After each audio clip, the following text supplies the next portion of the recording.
All right, StockPulse.com. We are on location at the second annual StockPulse Silver Symposium.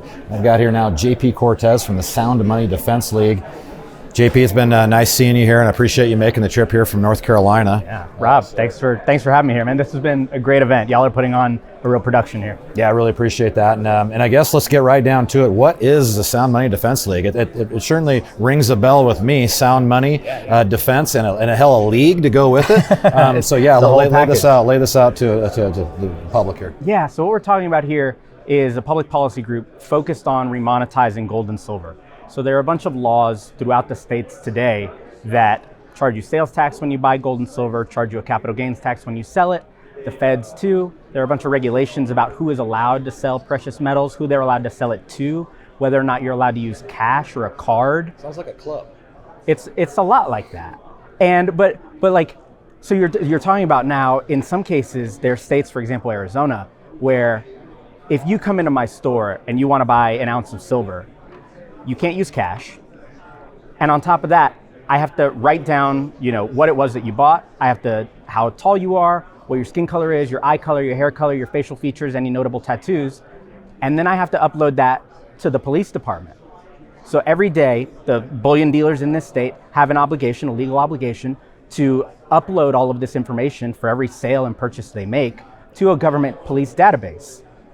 And the country is rife with these kind of laws that are essentially just adding friction between getting into and out of the dollar. So what we do at the Sound Money Defense League is writing and passing legislation to eliminate all of these disincentives, eliminate the regulations, eliminate the taxes, eliminate all of the things that keep people from getting into gold and silver. Yeah, I heard about these things more like a gun registration, but a bullion registration? Wow, that seems very intrusive. The idea, I think, is that, like, for pawn shops or secondhand dealers, if someone's trying to pawn your grandmother's brooch, okay, fine, you want to write down what that is, and maybe you can find that. But when you're talking about a silver eagle, a gold eagle, one silver eagle doesn't look any different from another. So the odds of this being found, so it creates a massive burden on the dealers in that state. Yeah, so I guess, how's it going then in your fight? You know what? It's been fantastic. It's been 7 years now. We've passed legislation in over a dozen states doing things like eliminating sales tax. So most recently in Tennessee, Ohio, Arkansas, there was a sales tax. When you go into a store, you buy a Silver Eagle, you're going to get hit with a 7% tax on that. So we go and we've eliminated the sales tax on that. In some cases, in Wyoming and Arizona, we've eliminated the capital gains tax. So when you sell it, if you report a gain, you're not going to be charged any capital gain on that from the state. And then we've also been working on the federal level. Congressman Alex Mooney has introduced legislation to index capital gains to inflation, or to audit the gold reserves, or audit the Fed. And honestly, it's been really overwhelming, the groundswell of support that we've had, the grassroots support, because that's what makes all of this happen. On the state level, it's not necessarily about who's got the biggest microphone or where the money is. Grassroots pressure actually works at a state legislative building.